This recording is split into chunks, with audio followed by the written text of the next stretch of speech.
So currently I am about to head to the store, and I'm gonna do a little vloggy vlog of some affordable meals for larger families. We are a family of 6, and so grocery shopping can tend to be a bit pricey if we don't stay on track. And recently we just went to a cabin trip and we spent a nice little kerplunk on groceries, gifts, travel, and things like that. So I'm about to re-up our pantry, and I made a few meal ideas to kind of meal plan to stay on track so I don't overbuy this go around. So first stop, we're gonna hit Aldi, and then after that we're gonna go to Walmart because I need to return a few things, but then I also have WIC, so that will kind of come in handy. So I'm trying to shop smart today as I restock our fridge for the rest of December. New Year's is also coming up, so of course we're probably gonna end up getting more things later on for whatever treats we decide to do. We have family coming over, but just for this week, just trying to brainstorm a few meals, restock our pantry and our fridge, and go from there. So I'm gonna bring y'all with me, and we're gonna see the damage. We're gonna try to stay under 200. I think I can do it. I did meal prep and I did write a list. For groceries, I'm gonna try to stay under 200. There are a few extra things like toilet paper, deodorant, little things like that I need to get, so I'm not going to include that in the total. So let's get started. So I did good. The total was $171 and some change, and that's including items that are not groceries. So once I get home, I'm going to deep dive and kind of see how much was only groceries. But I'm also going to Walmart to return some items and grab some things off of WIC. So we're going to see where that gets us. So when I get home, we'll go through everything. Okay, so I've made it back home.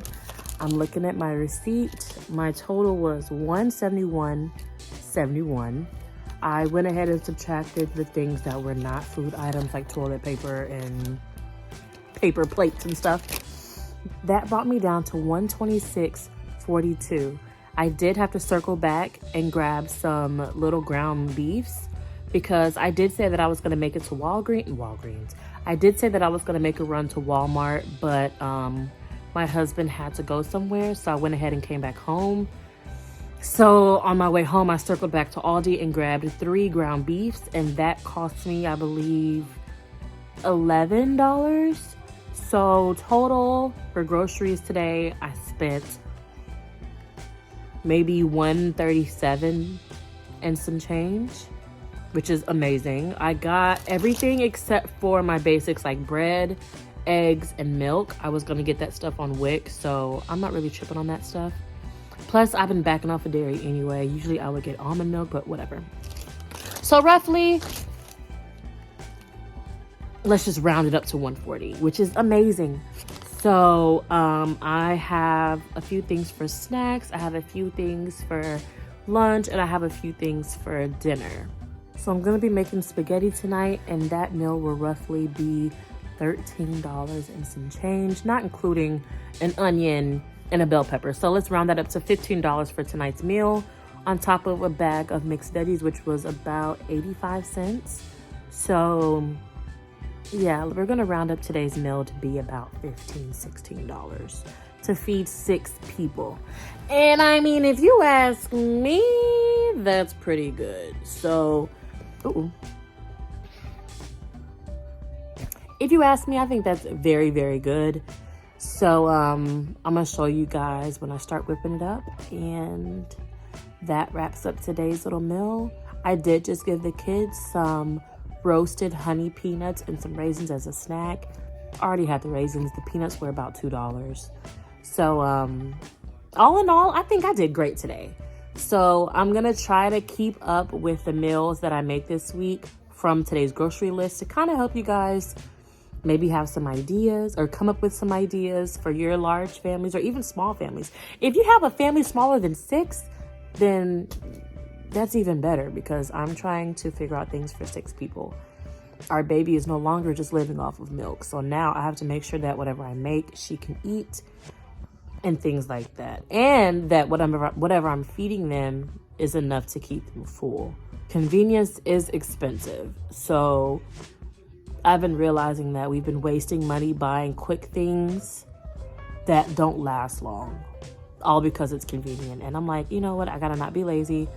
I gotta write a list and stay on top of it.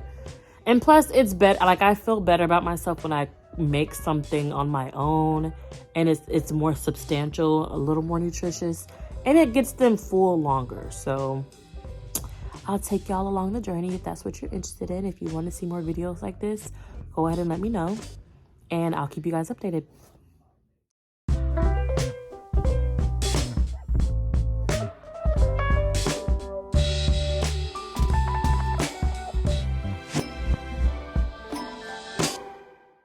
Okay, so for the Italian sausage, all I did was cut it up a little bit.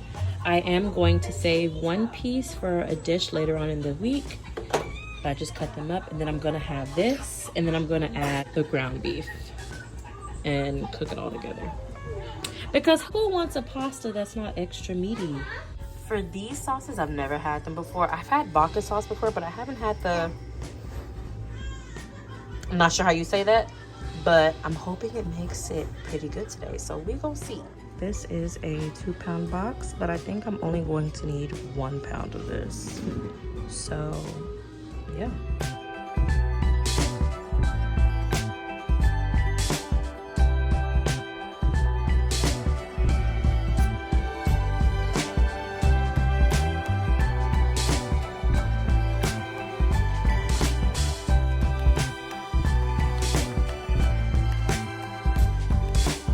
So now both of the meats are in the pot. I don't mind a little bit of, you know, juicy at the bottom. I don't mind that. If it were a lot, I would have drained it, but I don't mind it. So I have both meats in here. I am just constantly mixing, trying to get the Italian sausage to cook thoroughly before I add my sauces. For seasonings, you can season it how you like. I'm not gonna go through the seasoning, but if you must have some assistance, I did salt, pepper, Italian, a little bit extra oregano, a little bit extra basil. I already have minced garlic in here, but I will add a little bit more garlic powder. I did a dollop of chili powder. And once I add the sauce, then that's when I kind of taste it to see what I need to add a little bit more of. Sometimes, depending on the sauce, I do like a pinch. When I say a pinch of sugar, just a dollop. I also am about to do some peas and some of this just to have some greens on the side. And Janelle. Alrighty, here we are.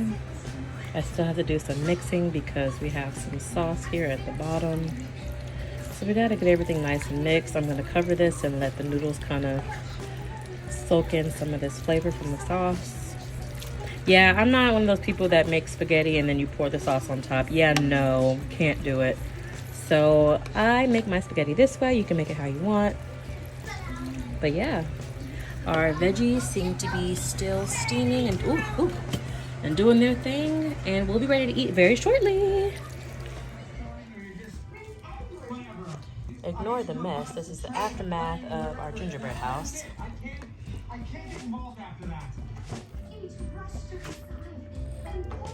Well, this concludes today's vlog of affordable meals for families on a budget to feed, you know, large families.